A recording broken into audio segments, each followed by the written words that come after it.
CST peut dire que Brigitte Bardot est l'une des stars les plus iconiques et inspirantes de sa génération.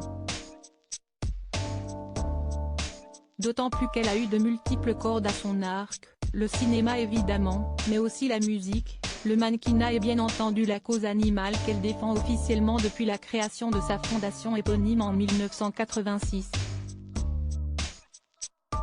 Une légende donc qui continue de fasciner les Français de tout âge grâce à sa vie bigger than life, comme le disent nos amis américains.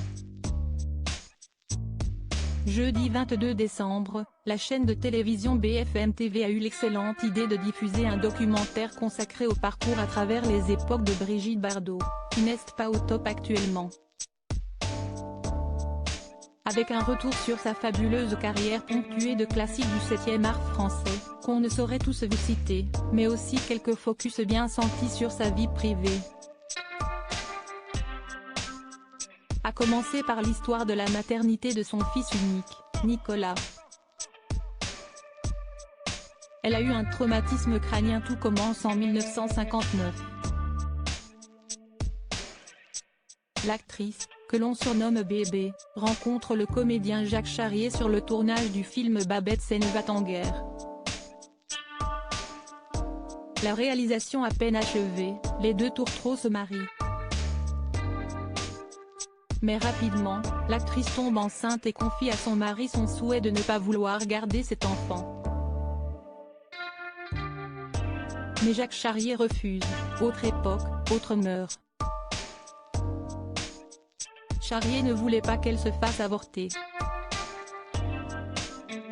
C'était difficile aussi parce que c'était Bardot, alors tout de suite, on lui serait tombé dessus, explique dans le documentaire Pascal Louvrier, biographe de la star.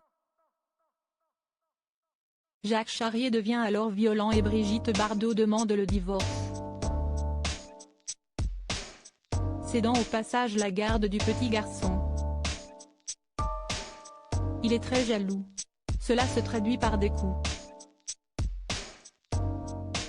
Quand elle était enceinte de Nicolas, il l'a frappée, elle est tombée et a heurté une table. Elle a eu un traumatisme crânien, développe le biographe. Ça ne s'est pas fait comme on aurait pu l'espérer, un véritable traumatisme, tant émotionnel que physique, qui va marquer à vie l'actrice française et créer un rapport compliqué avec son statut de mère. Alors que son fils Nicolas grandit, Brigitte Bardot ne le voit que de façon épisodique, notamment lors des vacances. Quand j'ai vu Brigitte se rapprocher de Nicolas et l'inverse, je crois que ça n'a pas fonctionné parce que l'un attendait une maman pleine de tendresse, et l'autre attendait un fils plein de force.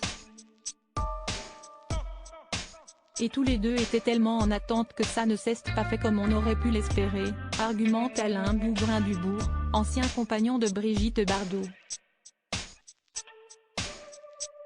Aujourd'hui Brigitte Bardot est devenue arrière-grand-mère, et bien qu'elle n'ait jamais été proche de son fils, les relations se sont arrangées.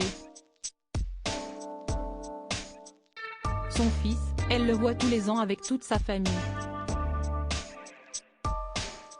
Ils viennent une fois par an en France, ils s'appellent au téléphone et tout, avance Bernard Dormal, le mari de la star depuis 1992. Son fils a lui fait sa vie loin de Paris ou de Saint-Tropez, en Norvège.